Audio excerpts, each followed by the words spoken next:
From the library of the New York Stock Exchange at the corner of Wall and Broad Streets in New York City, you're inside the Ice House, our podcast from Intercontinental Exchange on markets, leadership, and vision in global business. The dream drivers that have made the NYSE an indispensable institution of global growth for over 225 years.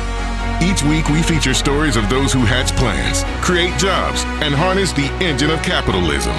Right here, right now at the NYSE and at ICE's exchanges and clearinghouses around the world. And now welcome inside the Ice House. Here's your host, Josh King of Intercontinental Exchange. 10 years ago, in 2012, the headlines blared, ICE makes bid for NYSE. The cost, $8.2 billion. Suddenly, a then 220-year-old institution would be owned by a 12-year-old upstart led by Jeffrey Sprecher, a chemical engineer who grew up far away from Wall Street in the hamlet of Madison, Wisconsin. Here's Jeff talking to Maria Bartiromo when the deal was announced. So in terms of revenue synergies, that's the point. You don't want to have a lot of overlap, otherwise the deal wouldn't be passing muster. Absolutely. Is that what you're saying? That's okay. Exactly right. And we've seen in our industry particularly, and NYSE Euronext specifically, it's been hard to put these mergers together. So if you look at our two businesses as we sit here today, we have no overlap, which we think will help make it easy to put the businesses together. So putting the businesses together was one task. Reimagining how this building at 11 Wall Street would function was another task entirely. The team got down to work, taking the 6th and 7th floors, the old Big Board Club, which had been the rarefied bastion of the exchange staff and member firms, and turning it into a massive modern event space for the 2,000 or so public companies traded here. They're home away from home when they're in New York City. You can still find a throwback to that bastion in the chairman's room, the old office of longtime chairman Dick Grasso, where now hang the portraits of 3 of those chairmen from the 2-century period of the place. There's John Coleman, William Batten, and John Phelan, along with a few other men who served as president of the NYSE. One of them, John Warren, was in office when the stock ticker was invented and oversaw the change in membership to a property right, allowing members to sell their seats, forever changing the nature of the exchange. One thing that's common among all 8 portraits that hang in that room, though, they're all white men.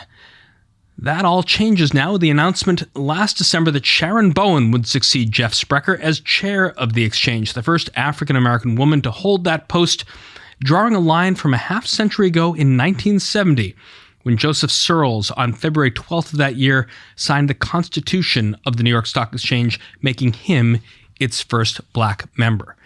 As we mark Black History Month 2022, coming up, a conversation with our new chair, Sharon Bowen, on the future of the New York Stock Exchange, why diversity is an essential part of success, and her amazing career that brought her to the corner of Wall and Broad Streets from an all-black elementary school in Chesapeake, Virginia. That conversation coming up right after this. India has one of the strongest and fastest growing economies in the world. With a population of 1.4 billion, making energy secure, affordable, and sustainable is essential in supporting its growth. In response, the Indian government aims to diversify its energy mix, increasing its natural gas consumption to 15% by 2030. Efficient to transport, liquefied natural gas is critical in supporting countries with developing infrastructure. ICE's West India Marker LNG futures contract complements our global natural gas complex, providing essential risk management as demand for liquefied natural gas in India and the Middle East grows. Our guest today, Sharon Bowen, was named chair of the board of directors of the New York Stock Exchange in December 2021 and joined ICE's board of directors in December 2017. Sharon served as a commissioner of the Commodity Futures Trading Commission from 2014 to 2017, where she was sponsor of the Cftc's Market Risk Advisory Committee. Previously, she was confirmed by the U.S. Senate and appointed by President Barack Obama to serve as vice chair of the Securities Investor Protection Corporation, the old SIPC, where she assumed the role of acting chair in March 2012. Prior to her appointment to the CFTC, Sharon was a partner in the New York office of Latham & Watkins. Welcome, Sharon, back inside the Ice House. Thanks so much for having me. In early December, Jeff Sprecher, the founder, chairman, and CEO of ICE, announced several changes to the company's leadership, including that you'd be succeeding him as chair of the NYSE. When did you both first talk about him handing the reins to you after nearly a decade in that seat? We had the conversation a couple of months before the announcement, and I was honored, frankly, when Jeff approached me about sitting in his chair. I joked because, as you know, I've been on the board of the New York Stock Exchange, and I said, "So Jeff, this just means I just moved 4 seats over, right?" He goes, "Well, a little bit more than that." I'm really excited about it. And of course, this is an iconic institution, and being the first woman, being the first person of color, I think just symbolizes where we are as a country. I mean, you look up at those portraits on the wall of the chairman's room that I spoke of, and you wonder about the process of them succeeding one another. What was the process like for you? We're far from Vatican City, where you see smoke coming up from the chimney to announce a new pope. What has the first month been for you during this changing of the guard on Wall Street? Well, the first thing that happened was my emails just went crazy, and my phone did too. I heard from people from all over the world, many friends and people from the industry, and that was a lot of fun to reconnect with a lot of folks. But I think the real highlight when it really hit me was on January 3rd, I rang the opening bell, the first day of trading for this year. And walking into that room, I'm always excited when I walk on the floor of the New York Stock Exchange. But that particular day, all the signs were like, "Congratulations, Sharon Bowen." And when I rang the bell at the podium, hit my husband, Inland Martin, next to me. It was just magical. I was just thrilled beyond like anything I could have imagined. I think the first time you ever stepped foot on the floor of the exchange was, I don't know how many years ago, when you were an intern at Goldman Sachs. What brought you here then? Yeah, that was a long time ago. So a little bit about my history. Obviously, I did a JD MBA, and one of my summers I spent here in New York City working at Goldman Sachs. And as a summer intern, you spent time either following the specialists on the floor or doing Fed runs, to make bids on Treasury securities. What I do remember from that day, there were a lot of guys with different colored jackets, and there was a lot of paper on the floor. So this clearly before, the digital age. It was a little bit scary and intimidating. That day might have been scary all those years ago, but you are now only the 26th person to hold the title of NYSE chair, and notably, first woman and the first person of color. What does the chair of the NYSE do? I mean, is it possible to go back to that experience with Goldman and everything else that's come since and prepare for the responsibility? Or do you think it's mostly, over the coming years, mostly going to be on-the-job training? Well, I think my love of the markets has been there, frankly, ever since I majored in economics, going back to my college years. So I've always loved the financial markets and I've always followed the markets. Obviously, you mentioned my time as a commissioner of Cftc. I saw what happened when our markets don't work. And, that happened to be the period of time when we had some of the biggest bankruptcies of broker-dealers like Lehman Brothers and Madoff. And so when I was approached the second time by the Obama administration to consider to be the CFTC chair, rather commissioner of the CFTC, I knew that was an opportunity to not only just give back and to be a public servant, but also to try to do whatever I could to make sure that we hopefully would never have another crisis like that again. But more importantly, as I said at my hearing at the time, I wanted to be that person who was the voice of those who had never had a seat at the table, many of whom had lost their jobs, their retirement accounts. And so I took that position as a commissioner sort of through that lens. We heard that brief clip of Jeff talking to Maria Bartiromo the day that ICE announced that it was going to acquire NYSE Euronext. At the time, it would take another 11 or 12 months for the deal to be consummated. But then Jeff takes the title of chairman and serves as chair for the 8 years following. But he also kind of goes back to Atlanta and focuses on continuing to build ICE, which has grown in leaps and bounds, many, many acquisitions later. You are much more present in New York, and as you take the gavel, must have sort of different ambitions of what you might be able to do with this office. Oh, absolutely. So technically as the chair, I will be chairing the board meetings, but I plan to use this platform in other really amazing ways. I obviously want to see more listed companies. So I want to help, however I can to make sure we're being relevant to companies. I'm a big proponent of transparency. So the more companies we have public, that's always a good thing for me. I also think, I'm a big, passionate believer in diversity and inclusion. Also focused on access to capital for women and the underrepresented. And so I hope that I'll be able to use this platform to advance the ball in those areas as well. I know that's not really in the job description per se, but I wouldn't be, where I am today if I didn't focus on those things as well. A lot of those people on the wall figured out different ways to use the platform for their own purposes and to advance this institution, which, by the way, this year is going to mark its 230th anniversary. I think you got to be relevant to grow. And we know that ESG is important to investors. We know from our listed companies, their journey to become more diverse and inclusion, ways that we can help them do that. We formed the New York Stock Exchange Advisory Council. That was a way for us to broaden the universe of diverse candidates to be board ready. Nominated by CEOs, so already vetted, already board ready. And so part of that was to help companies, to give them a resource to find people that could serve on their boards day one.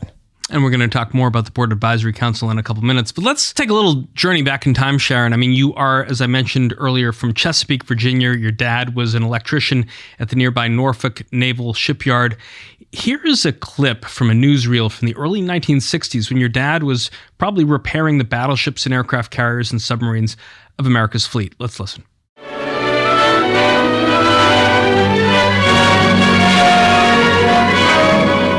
The Norfolk Naval Shipyard is one of the largest and most flexible industrial facilities in the Tidewater area. In fact, it is the largest shipyard in the world, now devoted exclusively to ship repair and conversion work. Located on the southern branch of the Elizabeth River, it is the oldest of the 11 naval shipyards in the United States.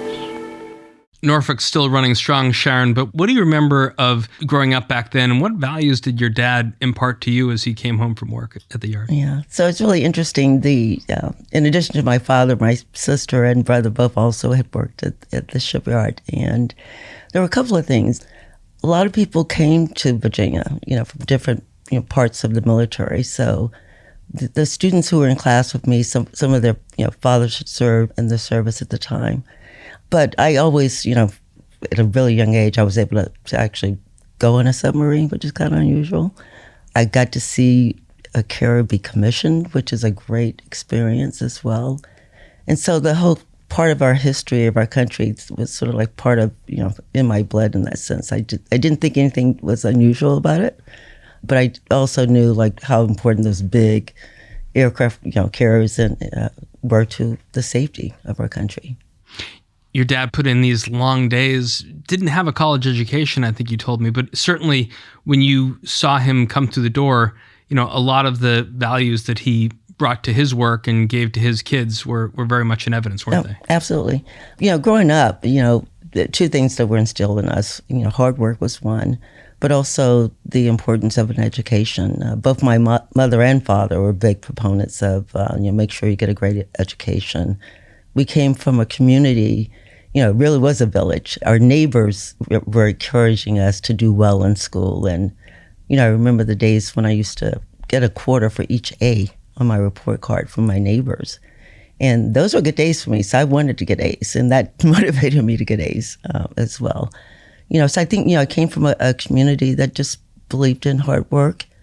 It actually, believed, our country would definitely be a better place. And, as you mentioned, I grew up initially in a all-black neighborhood, went to all-black elementary school. So you can tell by doing the math how old I am. But, before, desegregation, it really hit in Virginia. And that was not an easy time. Many people fought for civil rights for people like me. Your mom is a busy person too at the time, raising 5 kids, also substitute teaching, doing other jobs around town. But they were determined to make sure that that wasn't going to happen with the case of the next generation, that you guys were going to get educated. How did they make sure that that happened for you? It wasn't really an option. I think we just knew that was the ticket to a better life. And then also, I think just the notion of curiosity. We were sort of groomed at an early age to be curious about things. And I always attribute sort of my success, to being, having that curiosity and learning about things and being exposed to things. So, even my mother, she did odd jobs. She would do people's hair in our kitchen. As I said, our neighbors, they grew vegetables that we ate. We were, pretty well cared for, even though we were, poor back then. We didn't know we were poor back then. Talking about curiosity, Sharon, you've said that I think that among your brothers and sisters, maybe they outshined you in math and science skills. Hearing about your sister, nuclear physicist Sheila Bowen Taylor, it reminded me of that scene in Hidden Figures where Katherine Johnson solves the riddle of orbital transfer using Euler's method. Let's take a listen. The problem is when the capsule moves from an elliptical orbit to a parabolic orbit. There's no mathematical formula for that. Because we can calculate launch and landing, but without this conversion, the capsule stays in orbit. We can't bring it back home. Maybe we've been thinking about this all wrong. How's that? Maybe it's not new math at all. It could be old math. Something that looks at the problem numerically and not theoretically.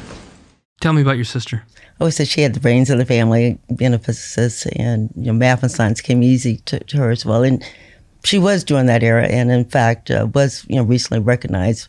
Once that movie came out, I think a lot of people thought about the other really smart Black women who had helped our country, and she was definitely one of the first Black women. In that sense, she's a great friend and role model today. She's my only sibling who's still alive. We're really, really close. And, she always inspired me, as my brothers and sisters did. All of them inspired me. Turning to you, Sharon, you did all of your schoolwork before lunch and then spent the rest of the day in the library devouring books, maybe 3 a week, until you got through just about everything on the shelves. In some ways, it didn't matter what was on the pages. It was just moving your eyes over the page was the key for you for advancement.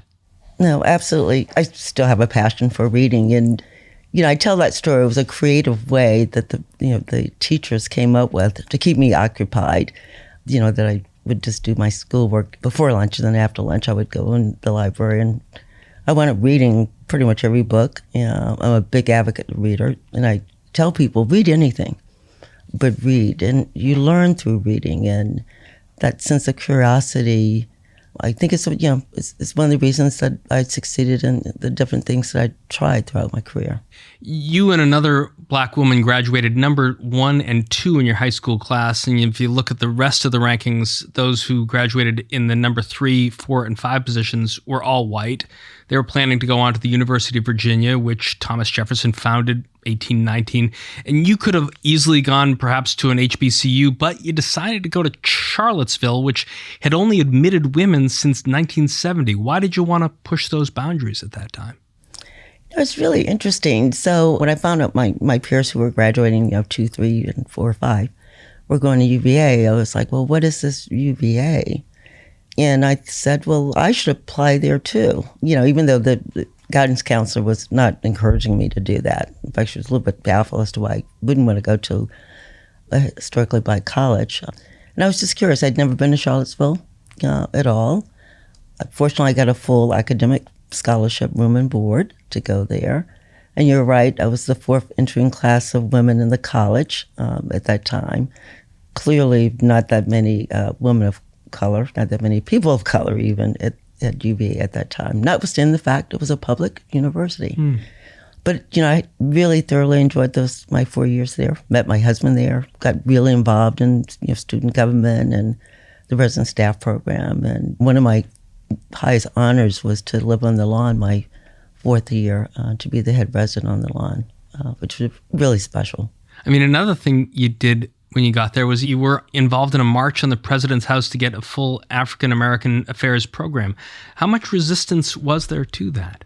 There was a lot of resistance, but we were pretty vocal back then. Sort of looking back on it, I was just starting, when, the people who were the 3rd and 4th year students, who were my mentors, were leading sort of those marches. I knew how important that was, particularly having grown up, having seen KKK rallies, as a kid in the South. I knew how important it was for us to learn more about our, heritage, and for everyone else to learn about our heritage. And so the fact that there were very few, I think there was one Black person in the dean's office at the time, and maybe one Black professor, at the time, just didn't make sense to me. It just did not make sense to us, just given the intellect that was out there. I mean, by the time you got out of UVA, you got out of law school, you're a young lawyer at Davis Polk. You're working on really some of the biggest M&A deals of the 1980s. It's the time of Drexel Burnham and the RJR Nabisco and Barbarians at the Gate.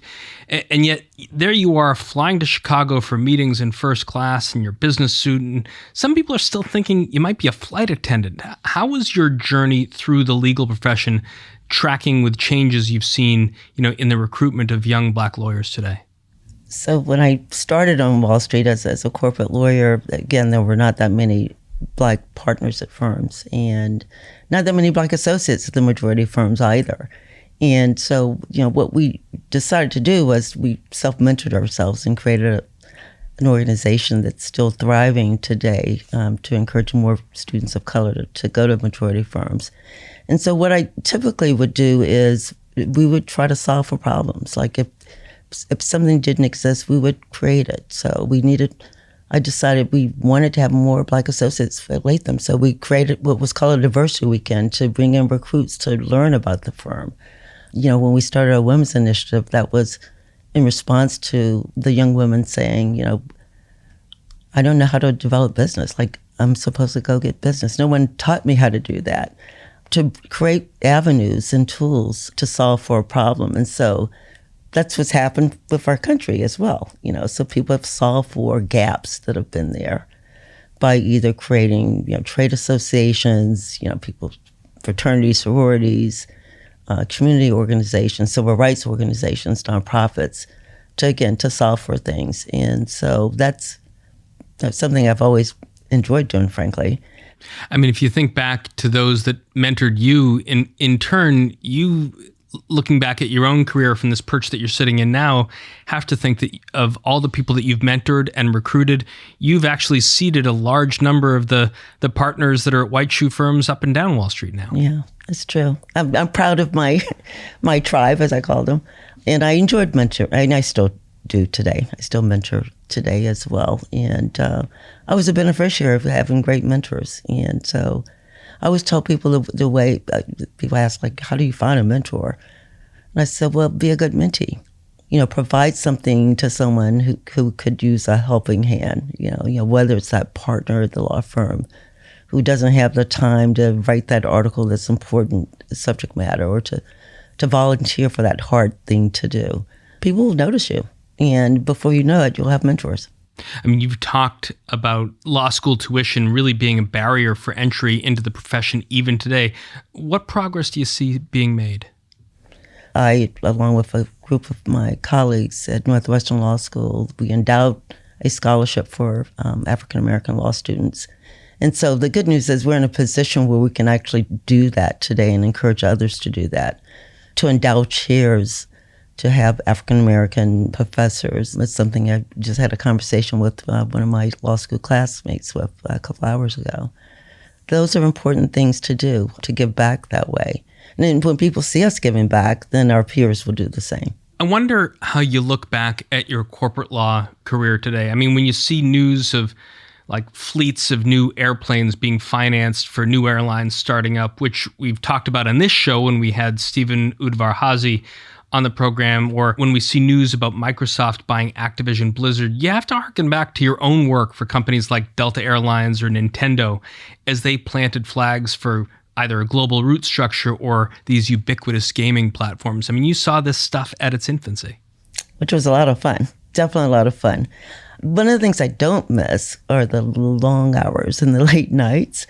But that's also, kind of how you learn on the job, frankly. And it was, again, that curiosity about solving for problems for clients and doing so in an efficient way and doing so in a, I was fortunate because I had a business degree and a law degree. I could talk business and talk law and business at the same time. And understand what they were trying to achieve. What Delta's trying to achieve is they're a growing airline. They've got to buy a lot of DC-10s, MD-11s, and 767s. Yeah, and those are expensive. At the time when I was doing the leverage leasing of aircraft, those were very expensive planes to finance or to help clients that are doing strategic investments as a way to grow their businesses and sort of understanding that model.